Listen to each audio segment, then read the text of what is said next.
nom du Père et du Fils et du Saint-Esprit. Amen. Aujourd'hui, on a écouté deux récits de tentation. Tout d'abord, ce récit de tentation au début de la Bible. Adam et Ève qui sont tentés par Satan. Et on le sait tout. Ils sont chutés, ils sont péchés, ils se sont détournés de Dieu. Et on voit aussi en même temps le Christ au désert, en jeûnant. Et lui, en fait, il résiste à cette tentation, aux tentations du diable, et il le chasse. En entrant aujourd'hui au désert, en fait, Jésus, il nous invite à le suivre. Et pourquoi ? Pour que nous aussi, nous entrions vraiment, délibérément, dans un combat spirituel. Et c'est un combat auquel on ne peut pas échapper. Voyez, on pourrait dire, en fait, moi, je suis pacifique. Moi, je n'ai pas envie de me battre. Je veux juste être tranquille. Mais en fait, le problème, c'est Satan qui nous attaque. C'est pas à nous de dire, voilà, de toute façon, je veux être tranquille. Si tu ne fais rien, tu es déjà perdu. C'est Satan qui nous attaque. Mais en entrant dans ce combat spirituel, c'est quoi la première activité, la première action qu'on devrait faire ? Et la première chose qu'il faudrait faire, c'est de reconnaître, en fait, Seigneur, tout seul, je n'y arrive pas. Tout seul, ça va finir comme ça a fini avec Adam et Ève, avec le péché. Parce qu'en fait, Satan, il est au-delà de moi. Il est beaucoup plus rusé que moi. Moi seul, je suis pécheur pauvre. En fait, je vous ai fait faire des petites feuilles. Et là, il y a cette prière. Seigneur Jésus, Fils du Dieu vivant, prends pitié de moi. C'est ça. Seigneur Jésus, Fils du Dieu vivant, prends pitié de moi, pauvre pécheur. Je suis pauvre, je suis pécheur.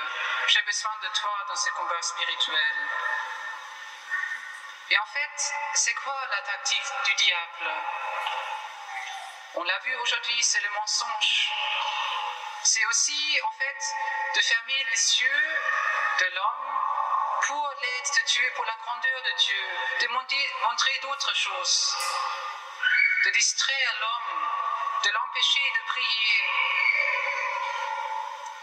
Et c'est pourquoi j'ai mis comme deuxième partie dans cette prière, donne-moi le goût du ciel. Donne-moi le goût du ciel. Qu'est-ce que cela veut dire ? En fait, nous tous, au moins quand je parle de moi, je n'ai pas toujours envie de prier. Quelquefois c'est dur. Et je pense, si vous êtes honnête, c'est la même chose pour vous. En fait, nous sommes loin de notre vocation de vivre avec Dieu, d'être proche de lui, de vivre toute notre vie avec l'aide de Dieu, de prendre un temps de prière, etc. Et le premier pas, c'est reconnaître cela. En fait, je suis pauvre, je n'y arrive pas. Mais en même temps, de demander au Seigneur, Seigneur, au moins donne-moi le goût du ciel. Donne-moi ce désir de la prière. Donne-moi le désir de faire le bien, d'abandonner ces péchés que je fais habituellement. Et ça va encore plus loin. Parce que je n'ai pas mis sur la feuille, donne-moi le goût du ciel. J'ai mis, donne-nous le goût du ciel. Parce que je vous invite qu'on vise ce carême ensemble, en paroisse. Que chacun d'entre nous prie les uns pour les autres.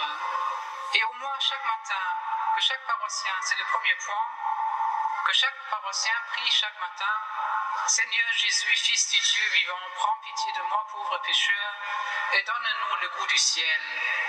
Donne-nous le goût du ciel. Donne aussi aux autres paroissiens le goût du ciel, ce désir de mieux servir Dieu, d'entrer encore plus dans la prière. Oui, nous sommes pauvres, mais le Seigneur est prêt à donner des grâces. Et surtout, je vous demande, je vous supplie de prier pour ces paroissiens qui sont encore loin du Seigneur, qui sont encore dans les tours ici autour, qui n'arrivent pas encore à venir à la messe.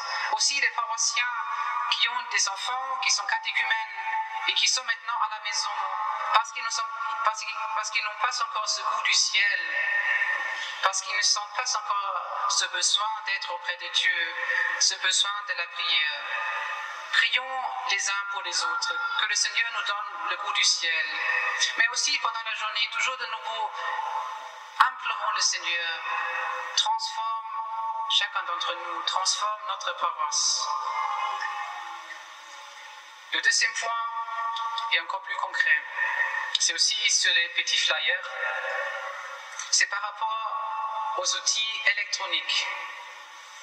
En fait, nous tous, et je parle aussi de moi, avant tout je parle de moi, on passe beaucoup de temps avec la télé, avec l'internet, avec la tablette, avec notre smartphone. Et en fait, je ne veux pas dire aujourd'hui, bon, on met tout cela à part.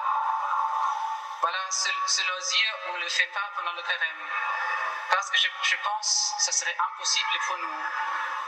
Mais en fait, c'est qu'il faudrait dire quand même au Seigneur, Seigneur, je suis trop faible, j'ai besoin de cette consolation.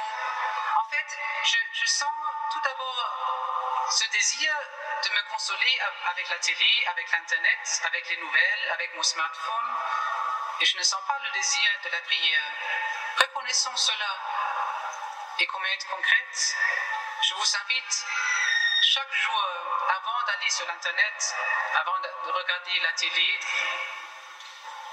comme loisir bien sûr, pas l'internet comme travail, de prier une dizaine du chapelet, ou un chapitre de l'évangile, ou lire un psaume, pour montrer au Seigneur, Seigneur, j'ai quand même le désir aussi d'être avec toi. Et en demandant de nouveau pour chaque paroissien, pour moi-même, le goût du ciel.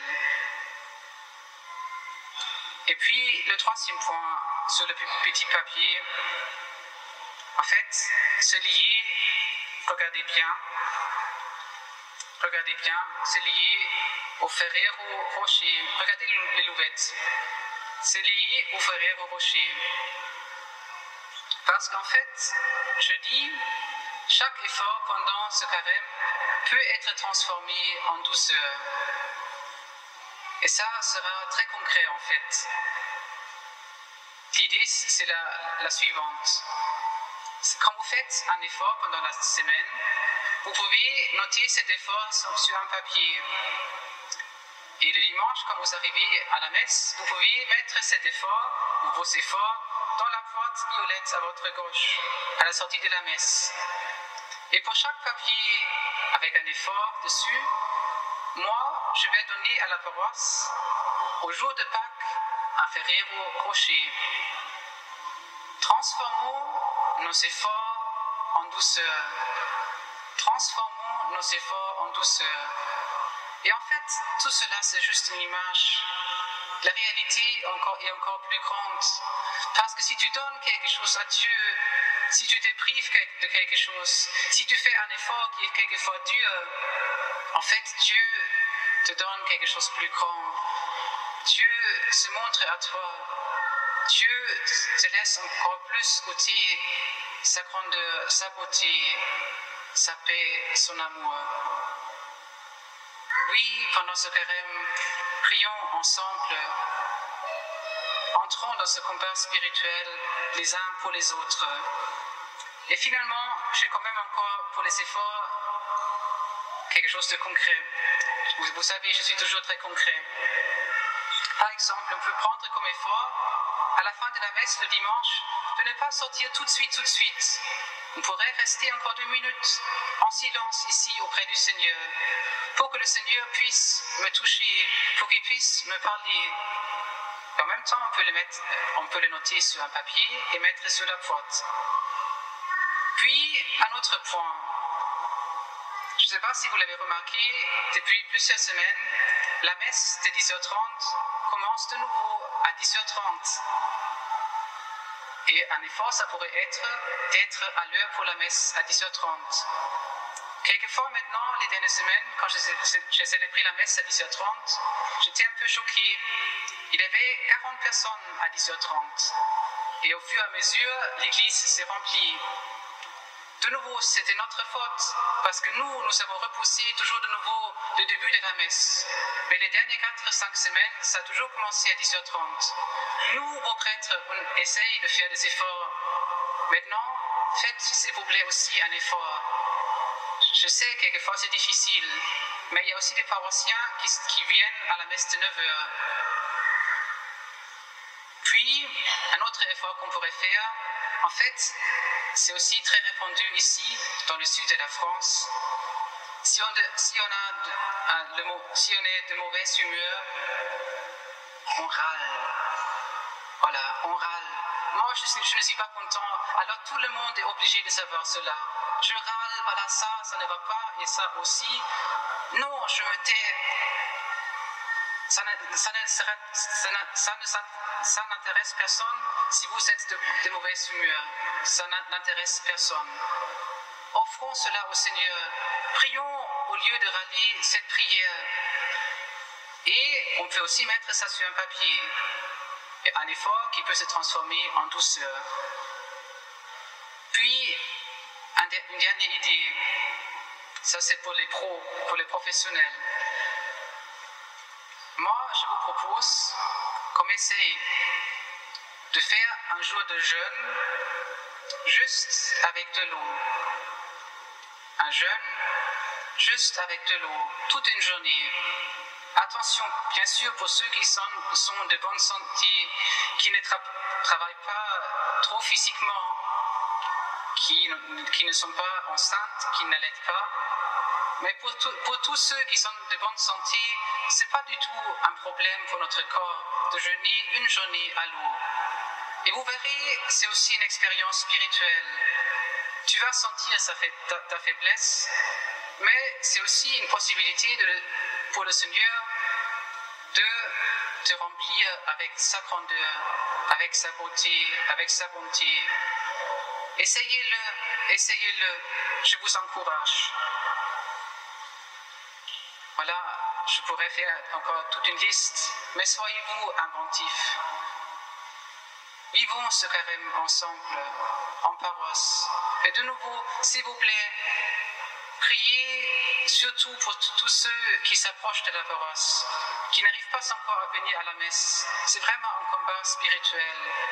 Et si vous faites des efforts, et si vous offrez ça au Seigneur, les autres paroissiens vont aussi recevoir des grâces. Maintenant, ici, le Seigneur se donne comme nourriture. Il veut combler notre cœur avec sa douceur, avec sa paix, avec son amour. Seigneur Jésus, Fils du Dieu vivant, prends pitié de moi, pauvre pécheur, et donne-nous le goût du ciel. Amen. Au nom du Père, et du Fils, et du Saint-Esprit. Amen.